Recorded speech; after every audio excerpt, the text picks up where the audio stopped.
Ayun nga mga kapatid, dumako muna tayo dito sa balita patungkol po sa bagyo. Grabe yung nangyayari sa Pilipinas, ano? Kung hindi bagyo, lindol, pagputok ng bulkan, lagi na lang nitong madalas. Pina-fact check po tayo ngayon kung totoo talagang may mga project itong Pilipinas. Panoorin po natin ito, galing ito sa SMNI News mga kapatid. Ilalagay ko po yan sa description yung original link at ating pag-uusapan ito, yung mga nangyayari ngayon. Ano ba to? Bagyong Tino ba to? Oo, Bagyong Tino. Grabe ho yung sa ba to?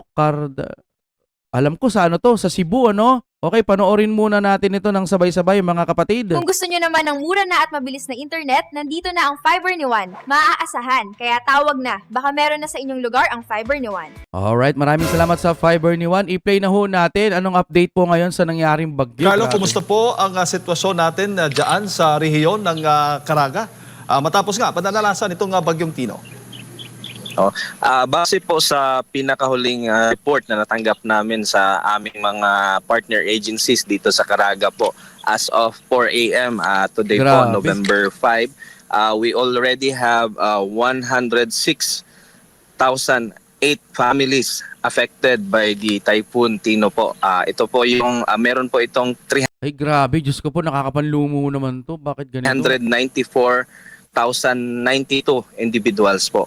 Region-wide po ito na data, but mostly of these affected individuals are from the province of Dinagat Island. For Caraga po, yung Dinagat Island po talaga yung mas natamaan ng bagyong Tino po.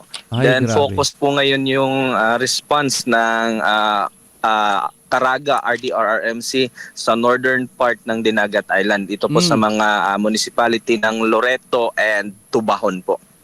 Tubahon. At bukod sa Dinagat, ano-ano pa bang mga probinsya ang naapektuhan dyan po sa rehiyon? Dyan po sa rehiyon ng Caraga ang naapektuhan po, sir? Lahat po ng provinces ng Caraga po is affected. Caraga. But mostly itong Dinagat Island and Surigao del Norte po, they have the Ayun. higher numbers of affected families po in relation with Typhoon Tino po. Mayroon ho bang mga naitalang casualty o nawawala dahil sa Bagyong Tino dyan po sa rehiyon? Initially po, kagabi may mga pumasok na numbers of casualty, but for protocol po kasi need pa natin yan i-verify with PNP and DILG. So ngayon yun po yung wino-work out namin if yung reported deaths is related po sa Typhoon Tino. Opo, yung lawak po, gaano ka lawak po yung naging pinsala po sa mga kabahayan at infrastruktura naman po dyan sa Caraga, itong Bagyong Tino? As per information po from the province of Dinagat Island, dito po sa part ng Tubahon and Loreto, ito po yung northern Loreto. tip ng Dinagat Island. Based on report nila, parang udet yung nangyari. Parang yung hangin kasi, ang lakas ng hangin doon sa area. Though around Monday evening po from 10 a.m. up to yesterday, Tuesday a.m., yun po yung pinaka-devastating moment doon sa northern part ng Dinagat Island po. Opo, at until now ay ano to? lubog pa sa baha ang lugar, particular po dyan sa Dinagat. Grabe na. For Dinagat, Grabe naman to. Parang sobra-sobra po yung ano. Ano bang mga bagyong mga dumarating ngayon? naman po, wala naman pong masyadong reported na flooded. Though may reported na landslide itong sa part ng Tubahon to Loreto. But yesterday, cleared na yung area.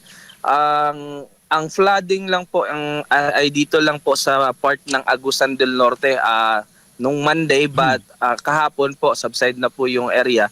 Passable na rin po yung mga major roads natin within Caraga regions po.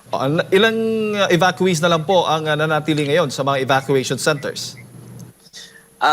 Based on data po kaninang 4 a.m., we have 34,935 families with 120,990 individuals po. Itong nasa 1,489 evacuation centers natin all over the region po.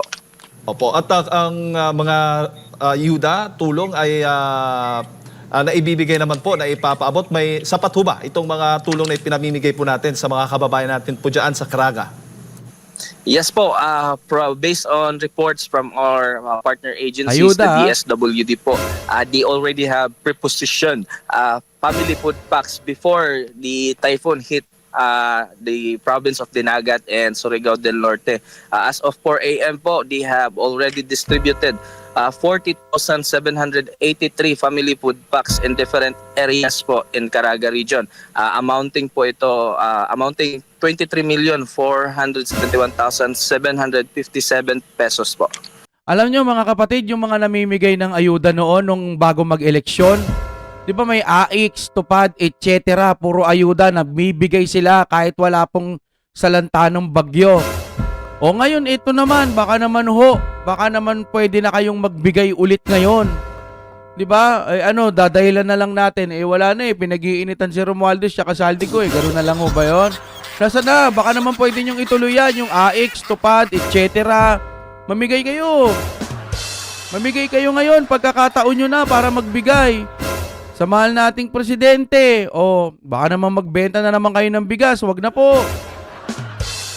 Ano na?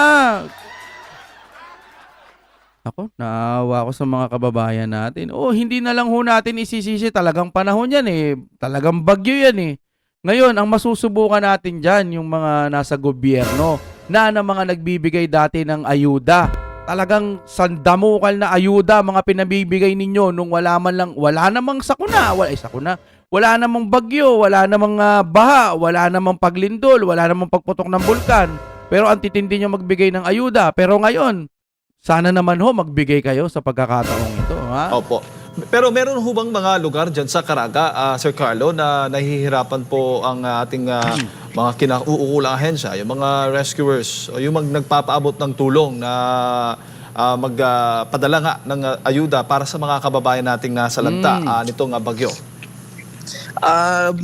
Dito po sa Caraga, yung Dinagat Island kasi is isla. And ngayon, kahit wala ng storm signal sa Dinagat, may gale warning pa kasi. So yung mga ayuda natin, actually yung team natin from OCD Caraga is hindi makatawid sa Dinagat Island kasi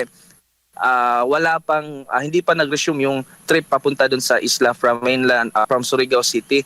So that's why we're waiting for the lifting ng gale warning around dyan sa may Dinagat area and Surigao area para yung team natin makatawid na. Then we can also assist doon sa province kasi ang OCD, although we have warehouse naman in Dinagat Island for our non-food kits, ito yung mga hygiene kits and family pack natin, but we cannot distribute it kasi yung responsible person is nandito pa sa mainland ng Caraga po. But we're hoping na this afternoon malift na yung gale warning so that we could also send teams. Actually, yung DICT, one of the problem kasi ngayon sa Dinagat is yung communication line nila. Based on reports, dependent sa power cooperative yung telcos natin dyan sa Dinagat. That's why walang signal sa Smart and Globe doon sa isla. Kasi hindi pa fully restored yung electricity nila. But kami naman, we already established communication lines with the province and some of the municipalities through the Starlink na naka-preposition na doon sa kanilang area. But as of mga communication like calling via mobile, hindi talaga sila ma-reach. Lalo na yung mga munisipyo na walang naka-preposition na Starlink connection po. Bago ko lipasa kay Partner Admar, Sir Carlo, kumusta naman po yung panahon ngayon dyan? May mga pag-uulan-ulan pa rin? Dito po sa Butuan, since yesterday, mainit na po. Do minsan paghapon may mga pag-ulan, but today po, ang init na po ng panahon ngayon dito sa Butuan City po. Mayong buntag, Sir Carlo, si Admar po ito. Meron pong bumagsak na helicopter ang Philippine Air Force na sinasabi pong tutulong sa operation, sa disaster operation dyan po sa Caraga po. Grabe Malaki bang naman. epekto nito, sir, matapos pong maaksidente para po sa inyong disaster response? Actually po, based on guidance from our central office, grounded po muna for humanitarian use yung mga chopper from Philippine Air Force. Yes, we will confirm that chopper po from Davao City is intended to dito po sa Caraga. Papunta sana yon dito sa Tactical Operations Group 10 para nakaschedule sana kami tomorrow to conduct aerial survey doon sa Dinagat Island. So, unfortunately, from Davao City to Butuan City, hindi nakarating yung isang chopper from Philippine Air Force po. Grabe. Opo, so after Disgrasya po pa. nitong insidente or simula nung tumama ang bagyo, apektado ang Caraga, hindi pa po nakapag-aerial assessment ang OCD po.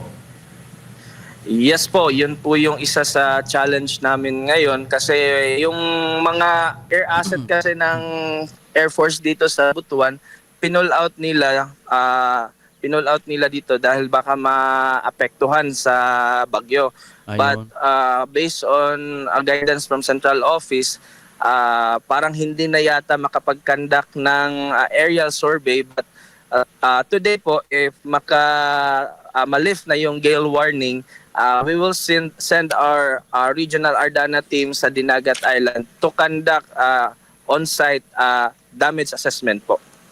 Opo, kung ihahambing po sa mga nakalipas na mga bagyo, naging mapaminsala, mas malakas ba ito, mas mapaminsala ba itong si bagyong Tino, Sir Carlo, considering ang Caraga po ay nakaharap, no?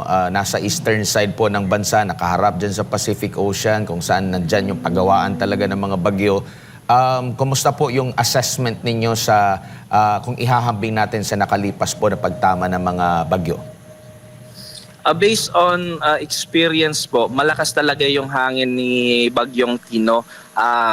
But according dun sa mga counterparts namin sa province, as what they experienced po from 10 p.m. to 2 a.m., the same po siya, ang hangin is the same with Odette, but ang ang difference lang kasi nila is si Odette tumama ng araw, yun tumama ng gabi. Gabi, oo. But luckily, we have established a preemptive evacuation po around Sunday pa lang before tumama si Bagyong Tino sa Caraga. And anong Monday, they have established, nagpatupad na talaga ng forced evacuation, lalo na yon sa mga coastal areas and flood-prone areas.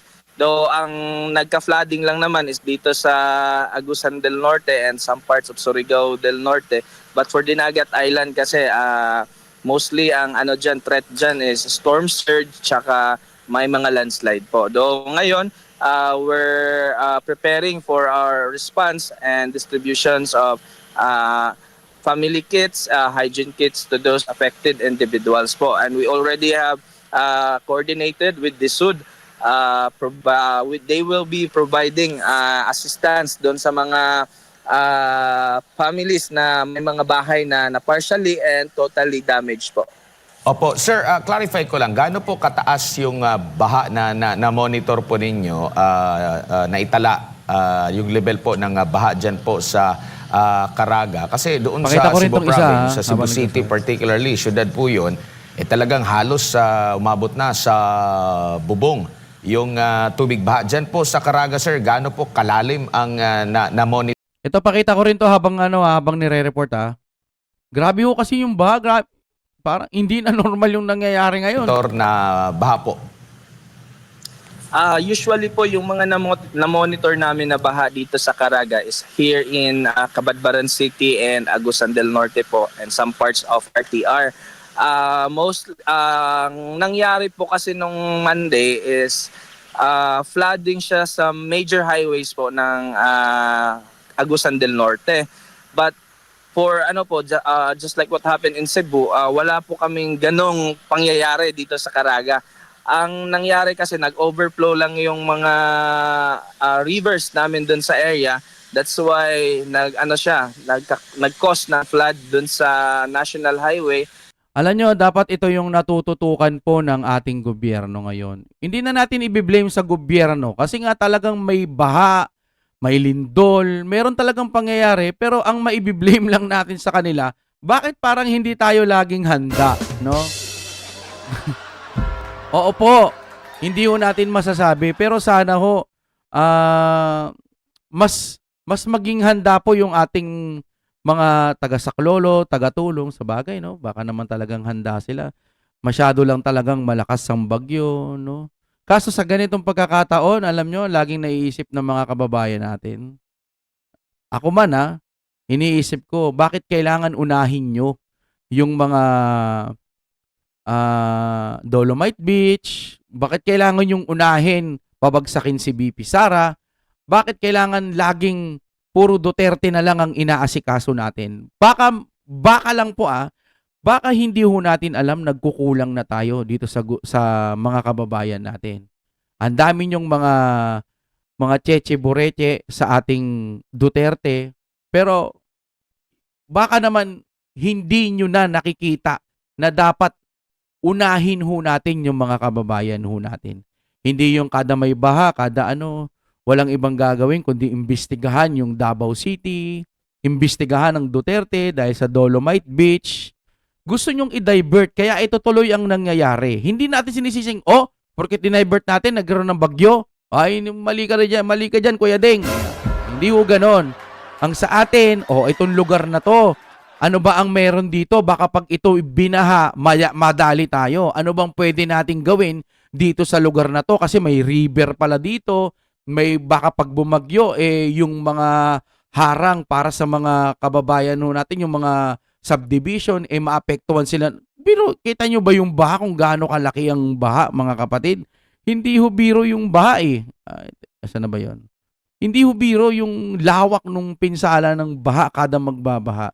Kaya dapat hangga't maaari, bigyan sila ng sapat na pansin, panahon, para lang magawa ng paraan. Itong lugar na to, hindi kailangan i-ghost project dito. Kailangan gawin natin, maging maayos tong lugar na to. Kasi habang tumatagal, lalo kayong pinapack-check ng taong bayan. Hindi nyo makasalanan yung baha, lindol o kahit ano pa man. Pero napapansin ko na kapag may mga ganito ang inaalala nila, napapabayaan na ba tayo ng gobyerno?